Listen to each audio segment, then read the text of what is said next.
Hello everyone, I'm Dimple Sureka. I'm working as a software testing professional for almost a decade. This is my first YouTube video. Glad to be here to discuss and share my knowledge to you all. Happy learning.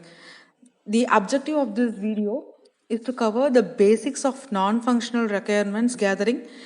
I'm sure you will get some basic idea after watching my video. Well, let's move on to the core topic. What are non-functional requirements? Non-functional requirements are nothing but the testing goals or objectives which are created predominantly for performance testing. We need to consider some key performance parameters to gather the non-functional requirements. The first one is application deployment architecture. It is indeed necessary and important to be knowledgeable about the architecture of the system which we are going to test and the details of their components. The deployment architecture have the information like physical components, the hardware information, their distribution, and its association. It could be like services, web servers, app servers, DB servers, load balancers, and MQ servers. It depends upon your project. The architecture diagram varies from project to project. Second one is service details.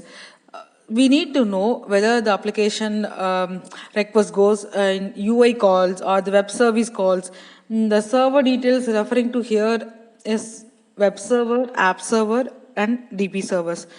Web servers are the system that serves the web pages. Every web server has an IP address and possibly a domain name. For example, if you enter the URL http://www.facebook.com in your browser, this sends a request to the web server whose domain name is facebook.com. And application server. Application server is a server that which works between the web server and the database server, which typically manages the data being processed. So database server normally we use to handle the queries. Next one is application monitoring tools. So whenever an application is under the performance testing, so we need to see the client side and the server side metrics using the performance monitoring tools. In the client side, most probably like load runner will analyze and give the expected graphs, and in the server side, unless until we associate the servers get configured in the performance monitoring tool like Dynatrace, AppDynamics, or any monitoring tools, we will be able to capture the server-side metrics. It could be anything like CPU utilization, memory utilization, network utilization, and the disk utilization. Also, it depends upon the client requirement. We need to get the server access and ensure that we are able to access and view the web app servers. Next parameter is critical business scenarios. The transactions based on the revenue critical frequently being used by the business users and the end-to-end business flows. So we need to go an extra mile to draft the performance questionnaire and come up with the scope of the performance test scenarios. The service levels. The service level is nothing but the how many number of active users per scenario, like how many transactions to be achieved during average load, the peak load, the response time expected for the each scenario. For example, for a particular scenario, they want response time to be less than 3 seconds. So that will be the baseline against the expected result. The user load distribution per scenario. So all these parameters we should need to consider.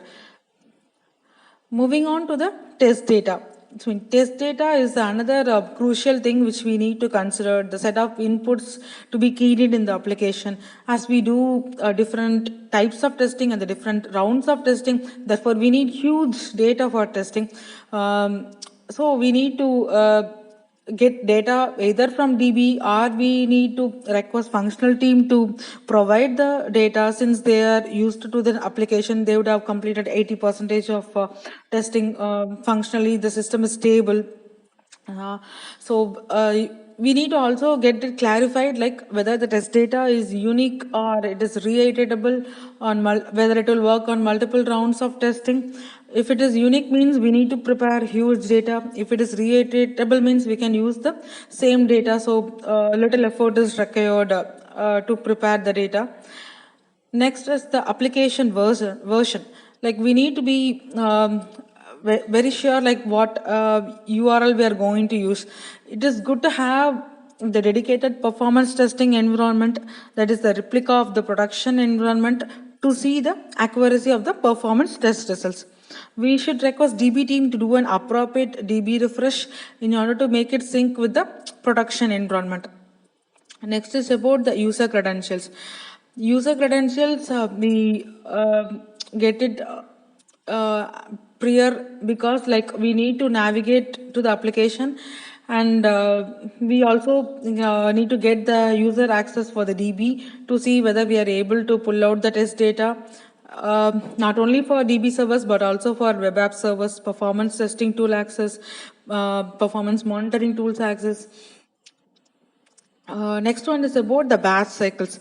Batch cycles is nothing but the batch jobs. Whether in some applications the batch jobs will used to run night batch, daily batch, weekly batch, monthly batch, bi-weekly. So we need to get all those information, whether it is peak or non-peak batches or auto scheduled, the start and end time of the batch cycles, and which team is going to own the responsibility and who is going to share that batch duration, and all those things, whether the files are placed properly.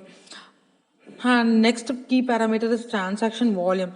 When the performance testing is going to happen for the first time, request for the production log from each scenario from the dev team. When the performance testing is already done, and we are going for the second round of testing, then we can benchmark the first round of testing, and we can conclude with the results. For instance, if we have 10 scenarios in the IRCTC application, if we take, we are booking tickets through online, and we need to know how many transactions are booked per day during the business hours, let's say 11 to 6. Based on the count received per day, we have to calculate for 2 hours and make it as a baseline. Similarly, we have to array for different scenarios like canceling the ticket, booking like a Takal ticket, etc.